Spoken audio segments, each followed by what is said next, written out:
baked and broken. Red Willow County's soil didn't just crack, it screamed. For 3 years, rain abandoned the Henderson farm, leaving behind foreclosures and whispers of ruin. 30 days. That was all the bank allowed before auctioning off 4 generations of blood and sweat. Then his shovel struck iron. Wyatt Henderson stood at the edge of his 800-acre cornfield, crushing a withered stalk in his calloused hand. It didn't snap. It crumbled into a fine grey powder that the relentless Nebraska wind instantly stole away. The sky above was a cruel, cloudless blue, mocking the earth below.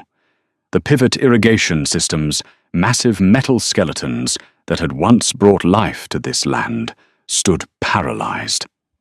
The reservoir had run dry 14 months ago, and the local water district had strictly rationed the remaining aquifer access.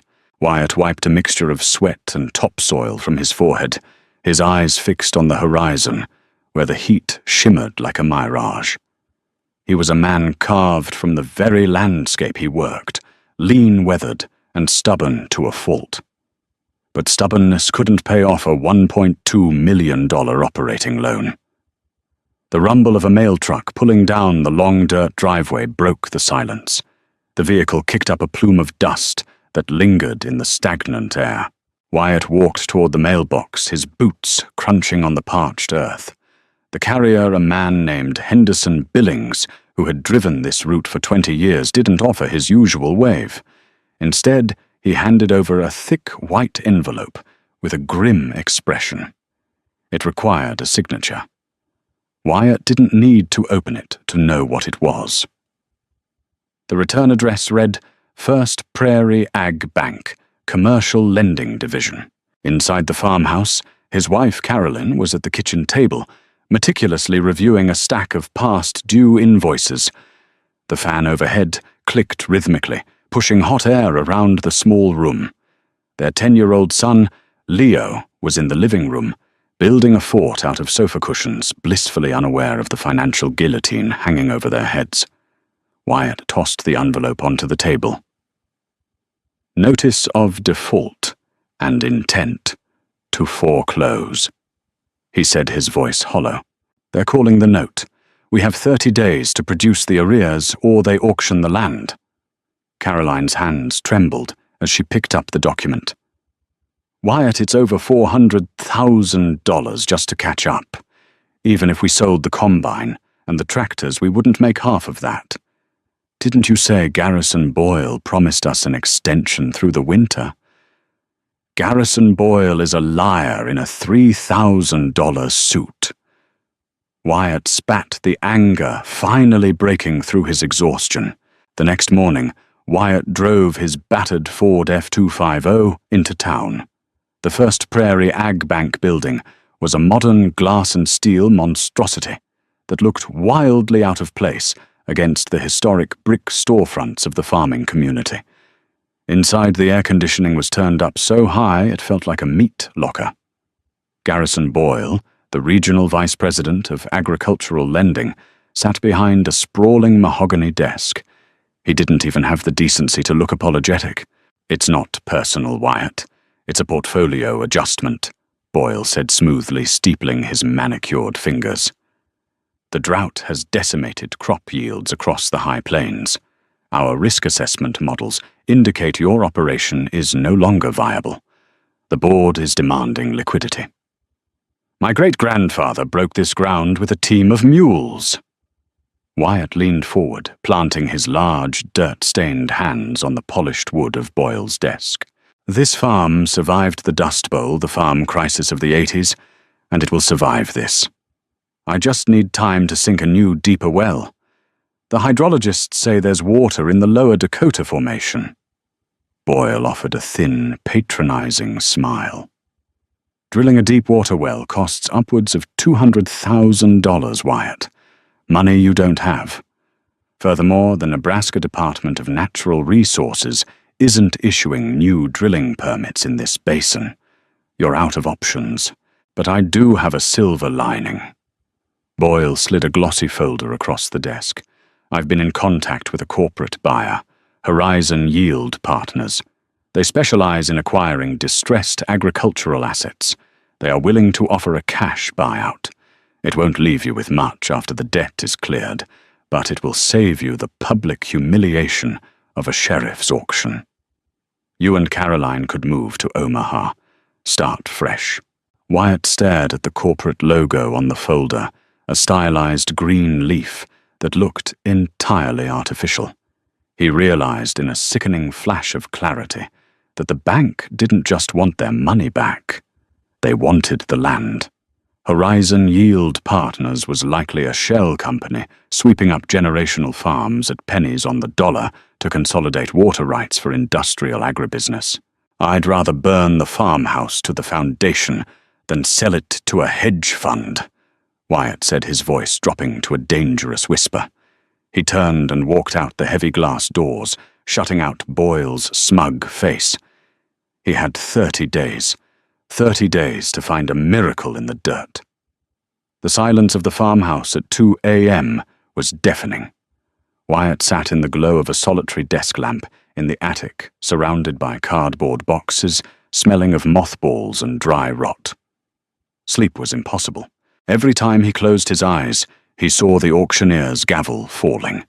In a fit of restless anxiety, he had started tearing through generations of family history, desperately looking for anything of value: antique jewelry, old silver coins, maybe uncashed war bonds.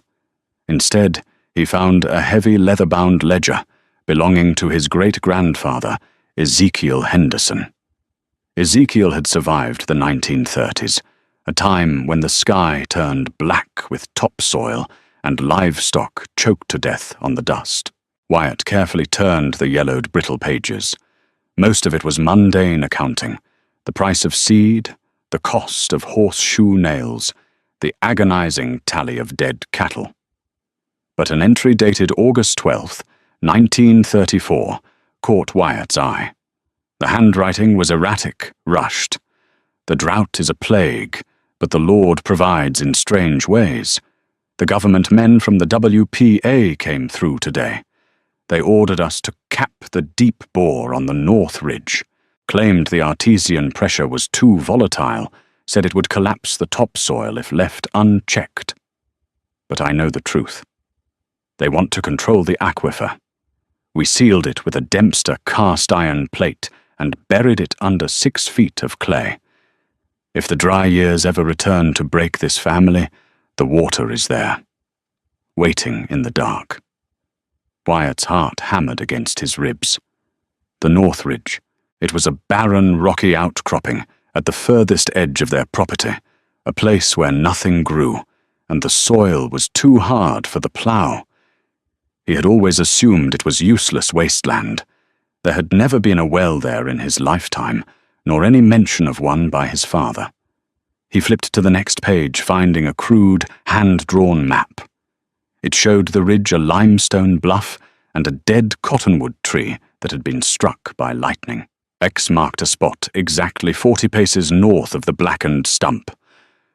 By 5:30 a.m., as the first pale streaks of dawn bled across the horizon, Wyatt was already in the cab of his aging John Deere 310 backhoe. The diesel engine roared to life, spitting black smoke into the crisp morning air. Caroline stood on the porch, wrapping her robe tightly around herself, watching him with a mixture of fear and pity. She thought the stress had finally broken his mind. He hadn't explained. He just kissed her forehead and said he had to check a fence line. The drive to the North Ridge took 20 minutes over deeply rutted tractor paths. The landscape here was brutal. The dead cottonwood was still there now, little more than a petrified spine of wood, pointing accusingly at the sky. Wyatt parked the backhoe, climbed down, and paced off the distance. 39:40. He drove a wooden stake into the hardpan clay. The digging was agonizing. The ground was baked to the consistency of concrete. The hydraulic arm of the backhoe whined in protest, the steel bucket teeth sparking as they scraped against buried limestone. By noon, The temperature had soared to 102 degrees inside the unair-conditioned cab. Sweat stung Wyatt's eyes. The diesel gauge was hovering just above empty, and one of the hydraulic lines was beginning to weep fluid. He dug a trench 10 feet wide and 5 feet deep. Nothing, just dirt, rocks, and the crushing weight of his own foolish hope. Ezekiel's map was almost a century old. The landscape could have shifted, or the old man could have simply been hallucinating from heat stroke. "Come on," Wyatt muttered through gritted teeth, operating the joysticks to drop the bucket for one last scrape before the fuel ran out entirely. Screech! The sound was sharp metallic and completely unnatural. The backhoe shuddered violently, the bucket violently recoiling off something immovable in the earth. Wyatt killed the engine. The sudden silence ringing in his ears was broken only by the ticking of the cooling metal. He grabbed a shovel from the side of the machine and jumped down into the dusty trench. He fell to his knees, ignoring the searing heat of the soil, and began digging like a madman. Dirt flew over his shoulders. His shovel hit the object again. He threw the tool aside and used his bare hands, tearing away clumps of hardened clay until his fingernails bled.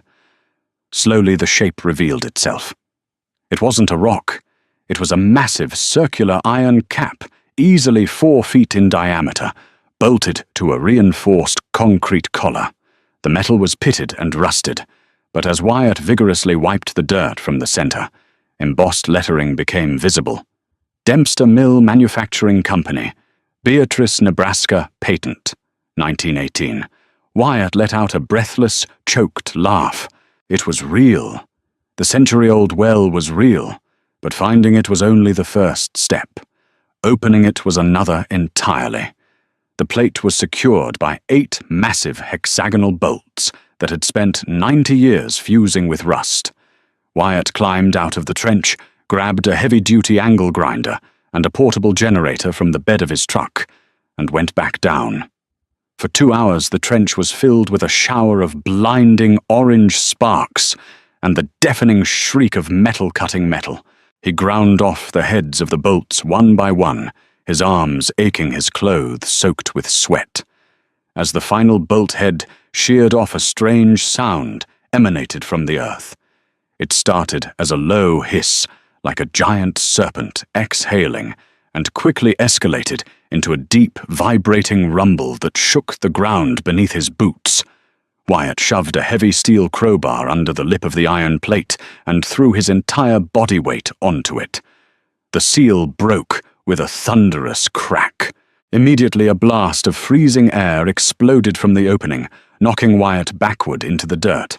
It smelled of ancient minerals and pure, unadulterated cold. But before he could get to his feet, he saw it. Attached to the underside of the heavy iron cap, suspended by a rusted steel chain, dangling into the dark abyss, was a tarnished brass cylinder. It looked like an old military message tube, sealed tight with wax. Wyatt cautiously approached the open maw of the well. He couldn't see the bottom, but he could hear the furious, violent rush of water deep below an underground river, moving with terrifying force and pressure. He reached down, unhooked the chain, and pulled the heavy brass cylinder up.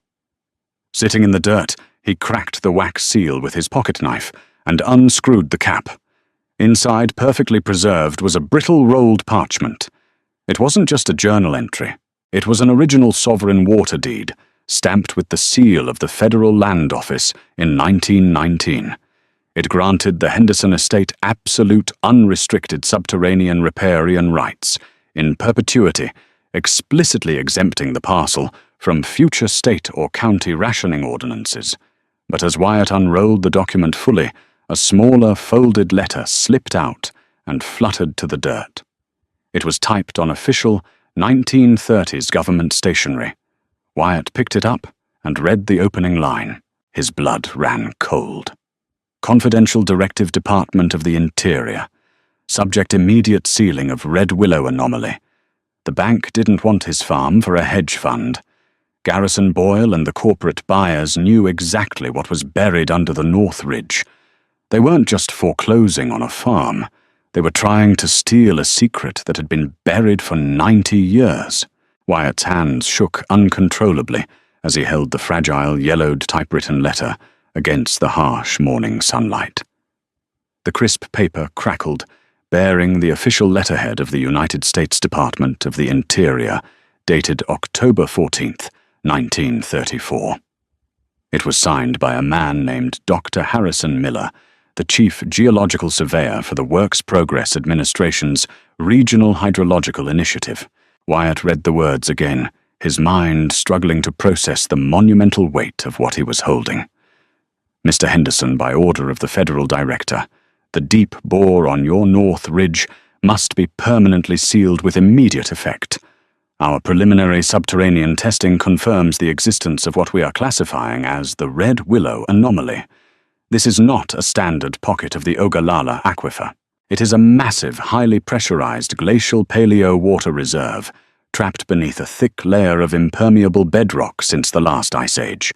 The water is completely isolated from surface droughts and holds an estimated volume that rivals surface reservoirs. However, Washington fears that exposing this pressure without proper infrastructure could destabilize the entire regional water table, or worse, trigger an agricultural land rush that the federal government cannot regulate. Your 1919 sovereign water deed legally prevents us from seizing the asset, but for the sake of the nation, we are demanding you bury it. Tell no one. If the corporate syndicates ever learn what lies beneath your soil, they will stop at nothing to take it from your bloodline. The words echoed in Wyatt's mind like a physical blow. The bank didn't just want the farm. Garrison Boyle and his corporate masters at Horizon Yield Partners didn't care about a few missed loan payments, and they certainly didn't care about the dry corn. They wanted the anomaly. They had somehow unearthed Dr. Harrison Miller's classified 1930s geological survey. They knew the Henderson farm was sitting on top of a billion-dollar water reserve, a virtually limitless supply of pristine, glacial meltwater in a region dying of thirst. The entire foreclosure was a manufactured crisis, a predatory scheme designed to force Wyatt out, so the corporate buyers could steal the land for a fraction of its true worth. Wyatt carefully folded the letter, slid it back into the brass cylinder, along with the original sovereign deed, and secured it in his heavy canvas coat. He didn't bother filling in the trench. He climbed into his dusty truck, the engine roaring to life, and drove back to the farmhouse, like a man possessed. He burst through the front door, covered in mud grease and rust, startling Caroline, who was standing by the sink washing dishes. "Pack a bag," Wyatt breathed heavily, his eyes wild with an intense, burning energy she hadn't seen in years. "We are going to Lincoln, right now." "Lincoln, Wyatt, what are you talking about? We don't have gas money for a road trip, and the bank is going to lock the gates in 3 days," Caroline said, wiping her hands on a towel, her voice laced with panic. Wyatt pulled the brass cylinder from his coat and slammed it onto the kitchen table. "The bank isn't locking anything. They've been lying to us. They've been lying to the whole county. Garrison Boyle isn't trying to collect a debt. He's trying to rob us blind. Get Leo. We need to see a lawyer." 4 hours later, the Henderson family sat in the polished mahogany-paneled office of Mitchell Branford, one of the most ruthless and respected agricultural property rights attorneys in the state of Nebraska. Mitchell was an older man with a shock of thick white hair, piercing blue eyes, and a reputation for tearing corporate lawyers to shreds in federal court. He adjusted his reading glasses, carefully examining the 1919 sovereign deed and the 1934 Department of the Interior Directive under a bright desk lamp. The room was deathly silent, save for the ticking of a grandfather clock in the corner. Mitchell finally leaned back in his leather chair, taking a deep breath. He took off his glasses and looked at Wyatt. "Wyatt, do you understand what this document is?" he asked, tapping the thick parchment of the deed. It's the rights to the well, Wyatt said, his voice tense. It is much more than that, Mitchell corrected, his tone deadly serious. Most modern water rights are appropriative, meaning the state can ration, restrict, or revoke them during severe droughts. But this is an absolute, unrestricted, sovereign federal grant issued before modern state conservation laws were enacted. It specifically exempts this exact parcel of land from any future county, state, or federal rationing ordinances. Because this aquifer is entirely disconnected from the Ogallala, it is not subject to shared basin rules. Legally speaking, whoever holds this deed owns the ocean beneath your farm. Forever. Mitchell turned his attention to the typewritten letter. And if this WPA geologist was right about the volume of the anomaly, your barren 800 acres aren't worth $1 million. They are worth $50 million. Maybe more. Horizon Yield Partners knows this. Can we prove they knew about it? Caroline asked, her voice trembling with a mix of hope and simmering rage. We are going to do more than prove it, Mitchell growled, picking up his desk phone. He dialed a number from memory. I have a private investigator, a former federal fraud auditor named Preston Lawson. I'm putting him on this immediately. We are going to subpoena the digital communications between Garrison Boyle and Horizon Yield Partners. Corporate greed makes people sloppy. If Boyle received a kickback or a finder's fee for driving your property into foreclosure based on classified federal data, it's not just a civil dispute. It is criminal fraud extortion and a violation of federal banking statutes. For the next 3 days, Wyatt did not sleep. While Mitchell Branford and his team prepared the legal trap in Lincoln, Wyatt returned to the farm and went to work. He spent the last $2,000 of his emergency savings renting an enormous industrial-grade diesel agricultural pump and a mile of heavy lay-flat discharge hose from a supplier in the next county over. Working under the cover of darkness to avoid alerting the neighbors or the bank, he hauled the massive equipment out to the North Ridge. He lowered the submersible intake pipe deep into the dark, echoing throat of the century-old well. The water down there rumbled like a freight train, a terrifying and beautiful sound of trapped kinetic energy. He ran the discharge hoses all the way down the ridge, connecting them directly into the central hub of his dry, dormant pivot irrigation system. He was ready. The 30th day arrived with the suffocating, oppressive heat that had become the hallmark of the Nebraska drought. The sky was an unbroken canopy of glaring, relentless white. At exactly 9 a.m., a sleek black luxury SUV and a county sheriff's cruiser pulled down the long, dusty driveway of the Henderson farm. Wyatt stood leaning against the front grille of his battered pickup truck, his arms crossed over his chest, his face an unreadable mask of calm. Caroline stood on the porch, holding Leo close to her side. Garrison Boyle stepped out of the luxury SUV, adjusting his expensive silk tie. He was accompanied by a slick, sharp-featured man wearing designer sunglasses, whom Wyatt assumed was the corporate representative from Horizon Yield Partners. Deputy Sheriff Lawson, a local man who looked deeply uncomfortable with his assigned task, climbed out of the cruiser holding a clipboard. "Morning, Wyatt," Boyle said, plastering on a fake, sympathetic smile. "I'm sorry it had to come to this. Truly I am. But the 30 days have expired. We are here to officially execute the notice of possession. This is Mr. Sterling.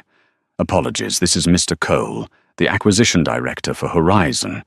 They'll be taking over the property management effective immediately. The deputy is here to ensure a peaceful transition. You brought a corporate buyer to a foreclosure eviction," Wyatt asked, his voice steady and low.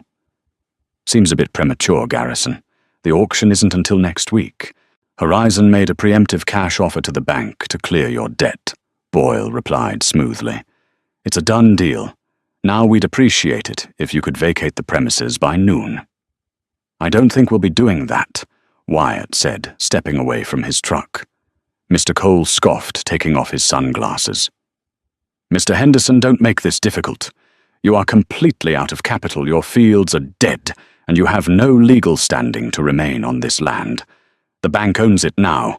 Actually, the bank doesn't own a damn thing." A booming, authoritative voice echoed across the yard. Mitchell Branford's black Lincoln Town car had quietly pulled up behind the sheriff's cruiser. The formidable attorney stepped out of the vehicle, clutching a thick leather briefcase. He walked directly up to Garrison Boyle, his eyes flashing with predatory intent. "Mitchell Branford, representing the Henderson family." Mitchell introduced himself, though Boyle clearly already knew who he was, given the sudden, terrified pallor that washed over the banker's face.